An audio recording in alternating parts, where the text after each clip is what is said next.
할렐루야. 우리 앞뒤 좌우로 인사하겠습니다. 하나님은 사랑이십니다.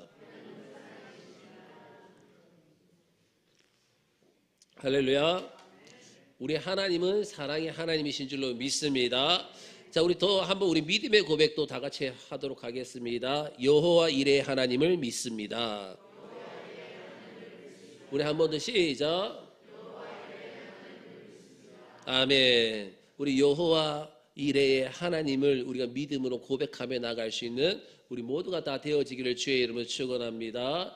우리가 이제 다시 지금까지 우리가 아브라함과 함께 믿음의 여행을 쭉 해왔습니다. 오늘도 이어서 우리 함께 또 믿음의 여행을 우리 아브라함과 함께 나가기를 원합니다. 드디어 아브라함은요 이삭과 함께 하나님이 지시하신 땅에 도착했습니다. 우리 말씀 보도록 하겠습니다. 오늘 본문 8절부터 9절까지 말씀 다 같이 읽도록 하겠습니다. 시작.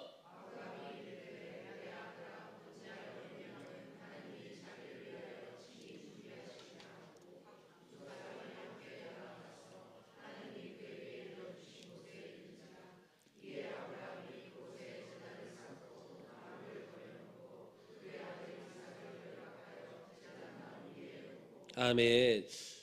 우리는요 여기서 흔들리지 않는 아브라함의 모습을 또 말씀을 통해서 볼 수가 있습니다.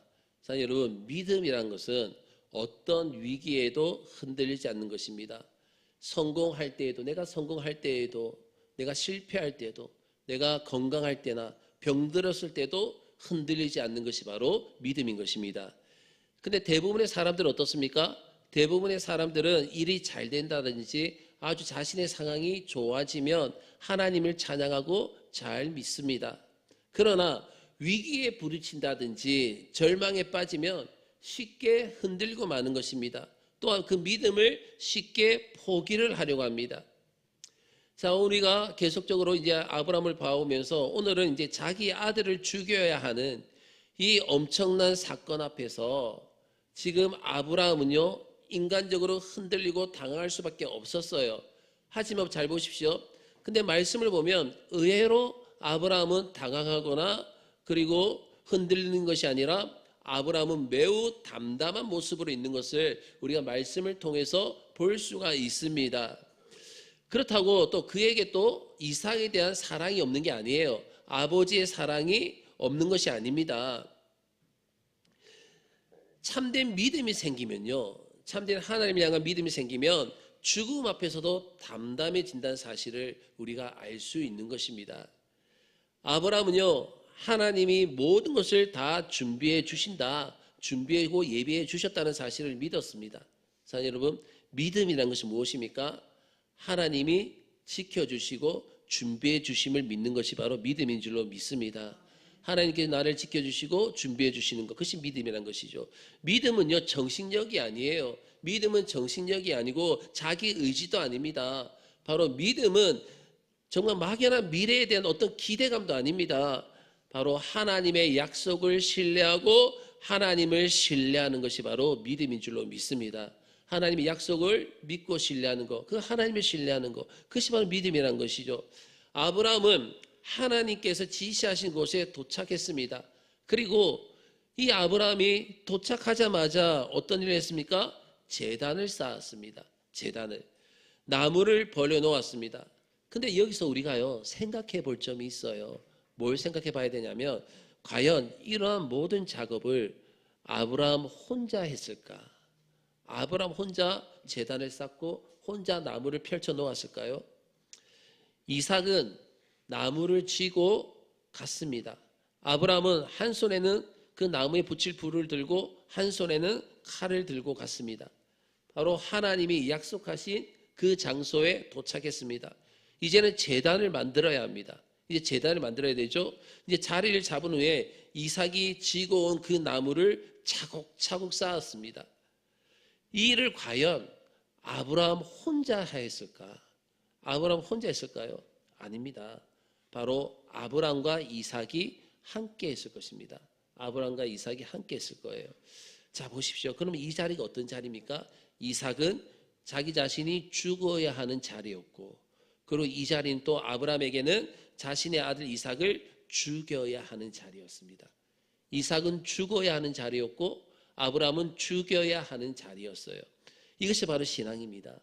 무엇입니까? 이성적으로 이해되고 경험적으로 확인되고 누가 봐도 다 좋다는 일을 하는 것이 이것이 신앙이 아닙니다.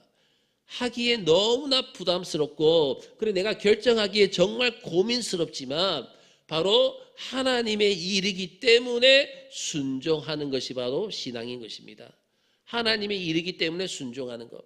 아브라함은 나무 단을 만들어 놓고 사랑하는 아들 이삭을 결박해서 나무 위에 이제 놓아야 됩니다. 나무를 쌓는 일을 했다 하더라도 이제 아브라함은 그다음 무엇을 해야 됩니까? 자신의 아들을 자기의 손으로 묶어야 합니다. 자신의 아들을 자신의 손으로 묶어야 했죠. 근데 보세요. 아들은 젊은 아들입니다. 그리고 늙은 아버지입니다. 100세가 넘은 늙은 아버지입니다. 그렇다면 아들이 묶이지 않으려고 막 바둥바둥거리며 마음만 먹으면요. 그 아버지는 아들을 묶을 수 있어요? 없어요? 없습니다. 묶을 수 없습니다. 여러분 어릴 때에 시골에서 자라신 분들은 시골에서 소나 돼지를 혹시 끌어보신 적 있습니까? 소나 돼지를 끌어보면 정말 그 소를 끌고 가기가 힘이 된다고 합니다. 여러분 닭을 잡아본 경험 있으십니까?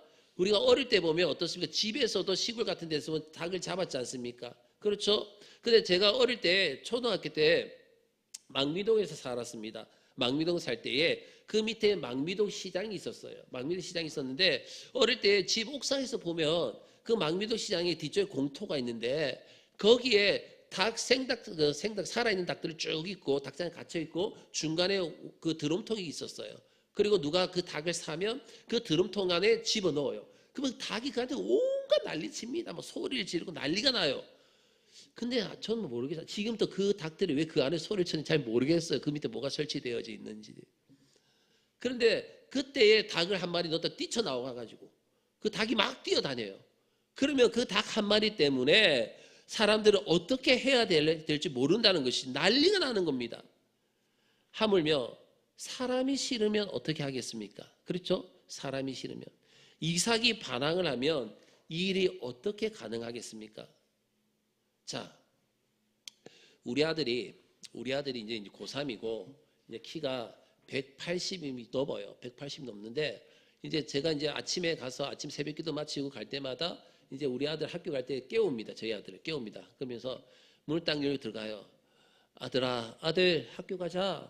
아들 일어나. 아들아 일어나라 하면서 막 그러고 있습니다. 완전 재롱을 부리고 있는 거지 쉽게 말하면. 일어나라 제발 좀 일어나라. 그러면서 근데 우리 아들 다리통이 이랬거든요. 그러니까 이불을 잡고 아들 일어나라고 하는데 아빠 조금만 하면 제가 훅 달려가요. 이제는 들 수도 없어요. 자기 엄마는 그 아들을 야단칠 때 고개를 들고 야 이러면 아빠 아들 왜 숙여.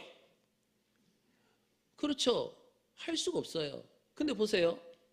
지금 늙은 아버지예요. 100세가 넘은 아버지예요. 이삭은 이 당시에 나이가 17세에서 18세, 19세를 보고 있습니다. 그러면 이 아들이 반항을 하면 어떻게 묶을 수가 있으며 그리고 묶었다 치더라도 이제 어떻습니까? 그 아들을 들어서 단 위에 올려놔야 된단 말이에요. 그렇죠. 단위 우리가 수평으로 되어 있는 것이 아니라 높이 되어져 있어요. 그럼 들어서 올려야 된단 말이에요. 어떻게 올리겠습니까? 올릴 수가 없는 거예요. 그렇다면 어떻게 되는 것이죠?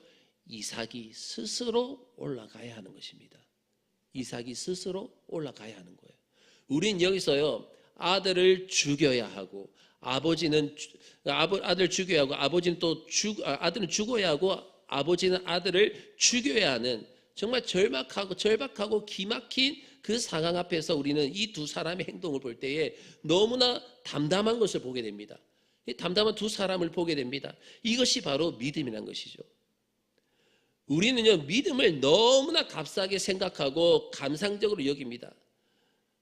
우리 믿음에는 고통과 대가와 희생이 없습니다. 믿음을 가지면요 모든 일이 잘 된다고 생각하기 때문에 내가 현실적으로 치러야 할 어떤 믿음의 행위에 대한 어떤 대가와 희생에 대해서 우리는 인색합니다. 그래서 가끔 하나님을 원망하고 가끔 우리 현실에 대해서 불평을 합니다. 사랑하는 여러분, 믿음은요 순종입니다.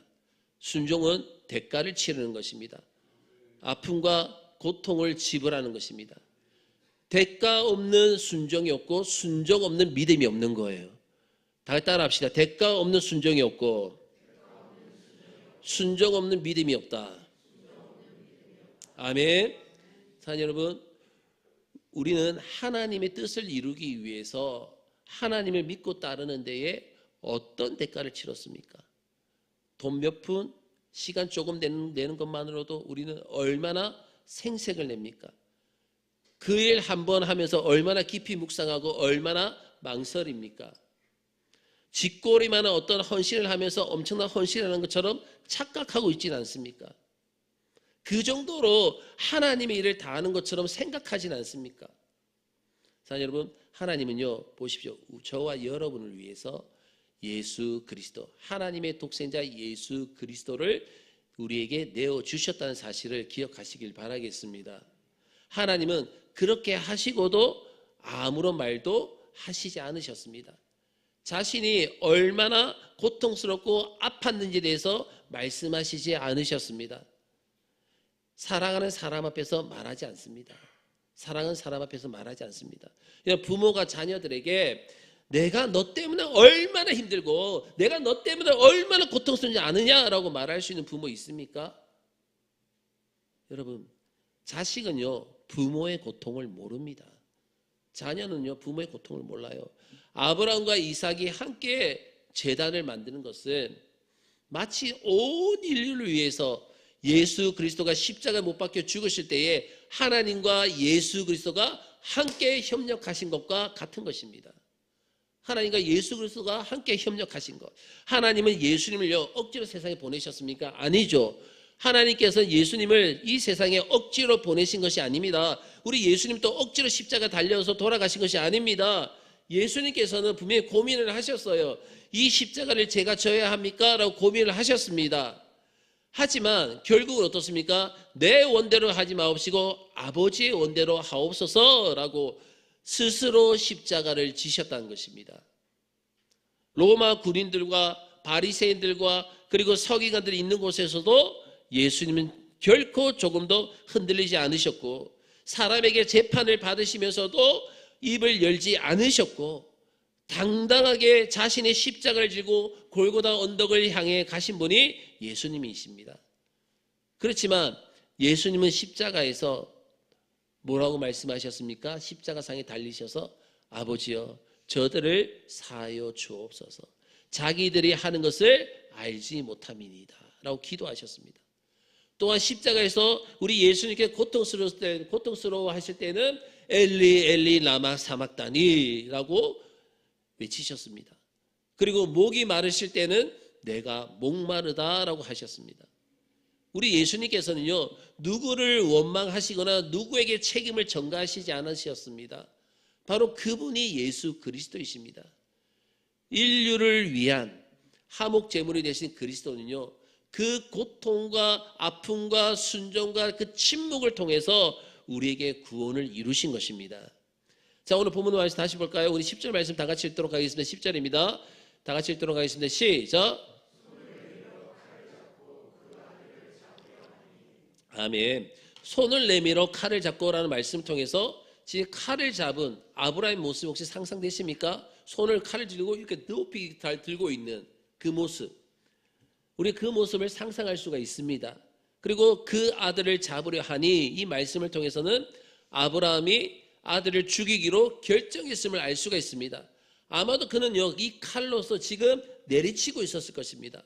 이것은 지금 어느 누구도 말릴 수도 없고 멈출 수도 없는 그런 순간이었어요. 사랑하는 여러분, 믿음이란 것은요 한번 해보는 것이 아닙니다. 믿음은 한번 해보는 것이 아니고 해놓고 또 결과를 보자는 것도 믿음이 아닙니다. 하기로 결정하고 후회하지 않는 것이 믿음인 것입니다.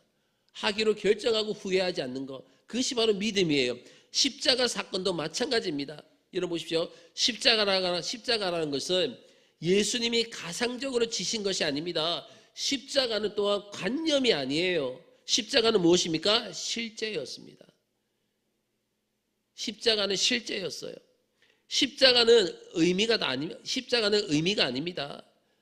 사람들은요, 부활을 믿지 못하니까, 부활을 믿지 못한 사람들이 이런 식으로 이야기를 합니다. 저녁에 잤다가 아침에 깨는 것도 부활이다.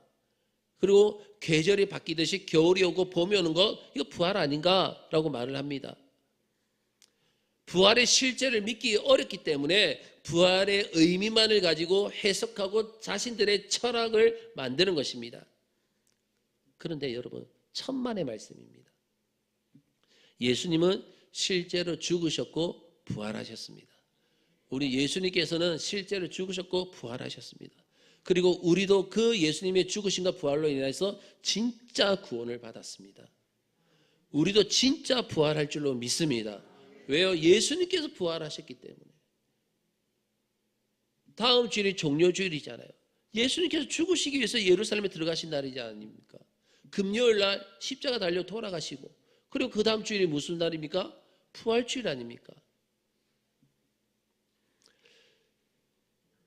만약에 주님의 부활이 관념적이고 정말 종교적인 의미로 이루어진 것이라면요, 내 신앙도 내 구원도 관념에 불과한 것입니다. 우리 계속 11절 말씀 볼까요? 11절입니다. 다 같이 읽도록 하겠습니다. 시작.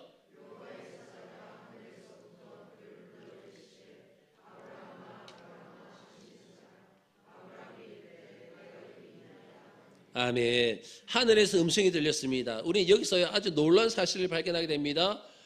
하나님은 꼭 필요할 때에 결정적인 순간에 찾아오신다는 것입니다. 하나님이 아직도 우리를 찾아오시지 않는 이유는 아직은 괜찮기 때문이라는 겁니다. 괜찮기 때문이다. 하나님이 보시기에 이제 더 이상 가면 안 되겠다. 더 이상 가면 안 되겠구나 라고 그런 싶은 상황이 생기면요, 하나님은 즉시 나타나십니다. 자, 아브라함이 칼을 쥐고 있었을 때에 하나님이 오셨어요? 오시지 않았어요? 오시지 않았습니다. 칼을 쥐고 있을 때는 하나님이 오시지 않았습니다. 그 칼을 가지고 내리치려는 그 순간에 하나님께서 오셨다는 것입니다. 우리는요, 창세기 12장 이후로 하나님이 아브라함에게 나타나신 여러 장면들을 많이 보게 됩니다. 창세기 12장 1절에서 하나님은 아브라함에게 갈대의 우를 떠나서 내가 지시할 땅 너는 가라라고 말씀하셨습니다. 그리고 나서 창세기 15장 1절에 다시 나타나셔서 10년 동안 아브라함에게는 아무 일도 일어나지 않았고 그에게는 오직 갈등과 두려움만 있었습니다. 그는 하나님을 그래서 포기하려고 했습니다. 그때에 하나님이 나타나셔서 뭐라 말씀하십니까? 두려워하지 말라라고 하셨습니다. 그리고 아브라함을 밖으로 데리고 나가서 하늘의 별들을 보게 했습니다. 아브라함아 고개 들어봐. 저 하늘을 봐봐. 무엇이 있어? 별이 있습니다. 별이 많아. 별이 엄청나게 많습니다. 내 자손이 이와 같으리라 라고 또 약속을 하셨습니다.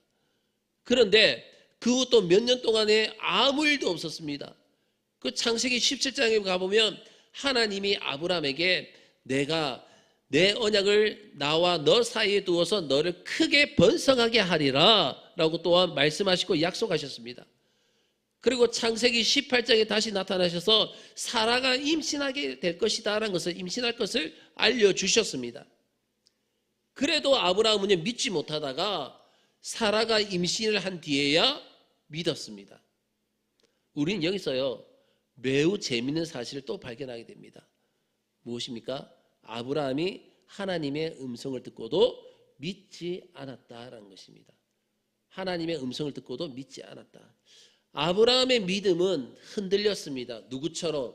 저와 여러분처럼, 우리처럼 아브라함의 믿음은 흔들렸습니다. 그러니 사랑하는 여러분, 너무 걱정하지 마시길 바라겠습니다. 하나님은 아브라함의 믿음이 흔들렸다고 야단치셨습니까? 아니에요. 야단치신 적이 없습니다. 그냥 지켜봐 주셨어요.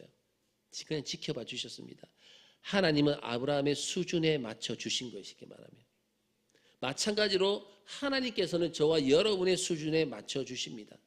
하나님은 포기하시지 않습니다. 언제까지? 믿음의 조상이 될 때까지, 자기의 아들을 포기하는 믿음이 생길 때까지 하나님은 끊임없이 맞춰 주신 줄 여러분 믿으시길 바라겠습니다. 그래서 여러분 보시죠. 그저 교회만 꾸준히 나올 수 있는 것도 복이에요. 주일마다 세상에서 실컷 내 뜻대로 막 하다가 주일마다 딱 되면 그래 교회 가야지, 예배 가야지 이렇게 나오는 것만 하더라도 복입니다. 자, 담배 피고 술 마셔도 됩니다. 목사님 무슨 말이에요? 담배 피고 술 마셔도 됩니다. 이제 신앙생활 시작하신 분들 보면 아직 담배 끊지 못하고 술 마신 분들 계십니다. 괜찮습니다. 혹시 어젯밤에 갔다 오신 분 안 계시죠? 우리는 지금. 여러분 보세요. 그럴 괜찮은데 하나님이 끌고 가실 수 있도록 끝만이라도 잡고 계시기를 바라겠습니다. 나중에 이거 편집 잘못해가지고 담배 피고 술 마셔도 됩니다. 이것만 딱 또 쇼츠에 뜨면 저는 그냥 이단 사입이 되는 겁니다. 전체를 말씀하셔야 돼요. 전체를. 무슨 말인지 아시겠죠? 또 셀모말 할 때 우리 또 목사님께서 담배 피고 술 마셔도 됐다고 했다고 뭐 그래 골치 아픕니다. 여러분 무엇보다도 하나님께서 나를 끌고 가실 수 있도록 끝만이라도 잡고 계시길 바라겠습니다. 그러면 하나님이 우리가 나이를 먹고 고난을 겪는 가운데서 우리의 군더더기를 다 빼시는 겁니다. 다 빼시는 거예요. 우리 안에 있는 헛된 것, 잘못된 것을 깨닫게 하시고 하나씩 우리 하나님께서 정리해 나가시는 것입니다. 왜요? 하나님은 결코 우리를 포기하시지 않으시기 때문인 거예요. 저와 여러분을 포기하지 않기 때문인 것입니다. 우리 계속 12절 말씀 볼까요? 12절 말씀입니다. 다 같이 읽도록 하겠습니다. 시작.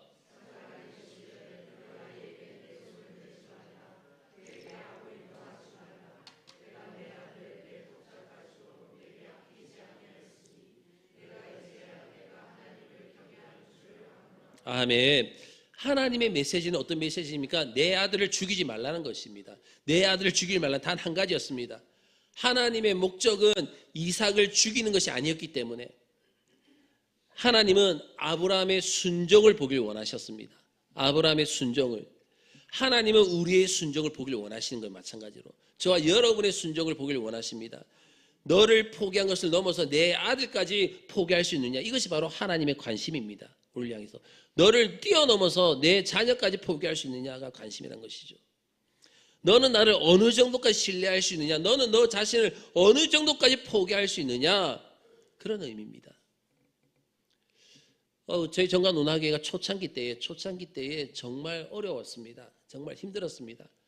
저는 가끔 가다가 그때만 생각하면요, 저도 모르게 눈물이 고여요. 너무 고생을 해요. 초창기 때에 너무 힘들어가지고 그때 제 개인적인 심정으로는 정말 내려놓고 싶은 그런 심정도 있었어요. 그때에 하나님께서 저에게 말씀하시고 마음가운데 오셔서 질문하신 것이 있으셨습니다. 딱 하나의 질문을 던지셨습니다. 그 질문이 뭐냐면, 홍 목사야, 너의 주인이 누구냐는 것이었습니다. 너의 주인이 누구냐? 너의 주인이 누구길래 네가 하려고 하느냐? 그때 저는 대답했습니다. 하나님, 저의 주인은 하나님이십니다. 이것을 통해 가지고 우리에게 묻고 계시는 거예요. 너의 주인이 누구인가? 여러분, 부르심에는요, 구원에 대한 부르심이 있고요, 그리고 포기에 대한 부르심이 있습니다. 두 가지 종류가 있습니다. 구원에 대한 부르심, 그리고 포기에 대한 부르심입니다. 하나님은 처음에는 다 주십니다. 처음엔 다 주십니다. 그리고 포기하라라고 하십니다. 우리는 포기하라고 했을 때 굉장히 힘들어합니다. 주실 때는 할렐루야, 아멘, 하나님 살아계십니다. 전능하신 하나님이십니다. 근데 하나님께서 자 김지사야, 박지사야, 그래 안 부르는 사람 뭐 있노, 하여튼 자 이제는 포기해라 라고 이러면, 하나님 도대체 저한테 왜 이래요? 주실 때는 언제고 왜 이러십니까? 굉장히 힘들어합니다. 만약 하나님이 자녀를 포기하라고 하시면 여러분 포기하시겠습니까? 얼마 헌금하고 조금 봉사하고 마는 것이 바로 우리의 모습입니다. 그러나 하나님은 그 정도로 우리를 내버려 두시지 않습니다. 하나님은 포기하라고 하십니다. 포기하라고. 하나님은 우리가 가진 것이 탐이 나셔서가 아닙니다. 바로 우리 하나님께서는 우리에게 그 믿음과 순종을 보길 원하시기 때문인 것입니다. 우리는 하나님을 믿을 때에 내가 챙길 수 있는 거 다 챙기고 가질 수 있는 거 다 가지려고 합니다. 그러나 하나님은 다 포기하라라고 하십니다. 신앙의 현실은요, 순교입니다. 포기입니다. 여기까지 가야 하는 거예요. 여기까지. 하나님은요, 아프리카를 위해서 시티 스터디라는 사람을 준비해 놓으셨습니다. 시티 스터디. 그는 아주 유명한 사람이고 캠브리지 대학에서도 아주 놀라운 사람이었고 그 당시에 영국에서 가장 촉망받는 지성인이 바로 시티 스터디였습니다. 그의 가문은요, 아주 훌륭한 가문이었습니다. 그에게는 아주 큰 저택이 영국에 있었습니다. 스터디는 언제 예수님을 만났냐면 대학 시절 때에 예수님을 만났습니다. 그리고 예수님을 만나고 모든 것을 다 포기하고 아프리카로 들어갔습니다. 그의 전기를 보면요, 아주 재미있는 사진이 나와져 있어요. 어떤 사진이냐면 영국에 있는 자신의 큰 저택과 그리고 지금 현재 아프리카에 있는 자신의 움막입니다. 아니, 움막이라도 할 수 없는 것이에요. 나무 기둥만 있고 천막으로 쳐져 있는. 그는 그곳에서 그런데 뼈를 묻었습니다. 스터디는 이렇게 말을 했습니다. 예수 그리스도가 나를 위해 십자가 못 박혀 죽은 것이 사실이라면 나의 희생과 헌신은 헌신이라고 할 수 없다. 나는 이렇게 사는 것에 대해 감격할 뿐이다. 윌리엄 캐리는요, 인도를 위해서 자신의 생애를 불태웠습니다. 허드슨 테일러는요, 중국을 위해서 자신의 청춘을 불태웠습니다. 그리고 헨리 아펜젤러와 그리고 호레이스 언더우드는 어떻습니까? 이 조선이란 이 나라, 이 우리 한국을 위해서 청춘을 포기하고 이국 땅에 와서 자신들의 인생을 다 보냈습니다. 지금도 하나님은요, 하나님의 나라를 건설하기 위해서, 하나님의 나라를 이루어 나가시기 위해서 저와 여러분을 부르십니다. 하나님은 이사야에게 이렇게 말씀하셨습니다. 이사야 6장 8절 말씀 보면 내가 누구를 보내며 누가 우리를 위하여 갈고. 하나님은 과거나 현재나 미래가 똑같으신 분이 우리 하나님이십니다. 수천 년 전처럼 하나님은 지금도 이사야와 같은 사람을 찾으시고 예레미야와 같은 사람을 찾으시고 사도 바울 같은 사람을 찾으십니다. 하나님이 부르시는 사람은 역사와 세상을 변화시키는 사람이 되는 것입니다. 우리 계속 13절 말씀 볼까요? 13절입니다. 다 같이 읽도록 하겠습니다. 시작.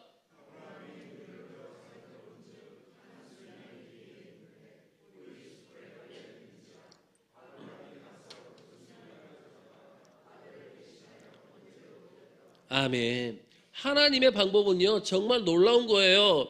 하나님은 이삭을 죽이기를 원하지 않으셨습니다. 이삭을 죽인 것을 원하지 않으셨습니다. 아브라함의 순종을 통해서, 여러분 보십시오. 아브라함의 순종을 통해서 먼 훗날에 메시아가 이 땅에 태어나고, 그리고 메시아의 순종을 통해서 구원받는 수많은 사람들을 생각하신 그 하나님께서 오늘 본문을 통해서 나오는 이 놀라운 그림을 아브라함에게 지금 보여주시고 계시는 겁니다. 순양의 뿔이 수풀에 걸려 있었습니다. 이런 것을 가리켜서 세상 사람들은, 안 믿는 사람들은 우연이라고 이야기합니다. 우연.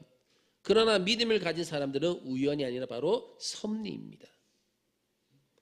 예수님을 믿지 않는 사람들은 우리가 기도에 응답받았다고 하면 와, 재수가 좋네 라고 이야기를 합니다. 그러면서 막 웃죠. 이제 그런 일이 계속 있는데 그리고 또 기도하는 사람이 계속적으로 반복적으로 기도할 때만 응답을 받으면 세상 사람들은 야, 너에게는 우연히 자꾸만 생기는구나 라고 이야기를 합니다. 결코 여러분 우연이 아닙니다. 하나님은 우리가 일상적으로 볼 수 있는 곳에서 하나님의 기적을 베풀어 주심을 믿으시길 바라겠습니다. 여기서 굉장히 중요한 사실을 발견하게 됩니다. 하나님이 이삭을 죽이지 말라, 내 죄가 사해졌다 이렇게 말씀하셨으면 그냥 그 자리에 끝나는 거예요. 그렇게 말씀하지 않았습니다. 그런데 하나님은 그렇게 말씀하지 않고 어떻게 했습니까? 번제를 받으셨습니다. 번제를. 왜요? 번제가 없이는 죄가 없어지지 않기 때문인 것입니다. 이삭을 죽이지 않으려면 이삭 대신 죽여야 할 대상이 있어야 하는 것입니다. 양은 잘못한 일이 있어요, 없어요? 없어요. 그 수풀에 걸려 있을 것 뿐이에요. 양은 잘못한 일이 없지만 죽어야만 합니다. 이것이 바로 대속입니다. 대속. 죄가 없으신 예수님도 우리를 대신해서 죽으셨습니다. 하나님은 이삭 대신 양을 준비하셨습니다. 그 양은 먼 훗날에 우리의 죄를 지고 가실 하나님의 어린 양 예수 그리스도이십니다. 그분이 바로 저와 여러분의 구원자이십니다. 하나님은 이 어린 양을 준비하셨습니다. 그래서 그분의 이름은 여호와 이레, 준비하신 하나님. 우리 하나님께서 그 여호와 이레 준비하신 하나님께서 저와 여러분에게 가장 큰 축복을 준비해 주신 것이 무엇입니까? 바로 하나님의 독생자 예수 그리스도를 준비해 주신 것입니다. 그 예수 그리스도를 통하여서 우리가 죄사함을 받고 구원을 얻었습니다. 하나님의 자녀가 되었습니다. 하나님의 백성이 되었습니다. 하나님을 예배할 수 있게 되었습니다. 그 하나님 여호와 이레의 하나님을 날마다 기억하시고 그 하나님을 찬양하고 예배하며 그 하나님께 영광 돌릴 수 있는 저와 여러분 모두가 다 되어지기를 주의 이름으로 축원합니다. 자, 우리 이 시간에는 우리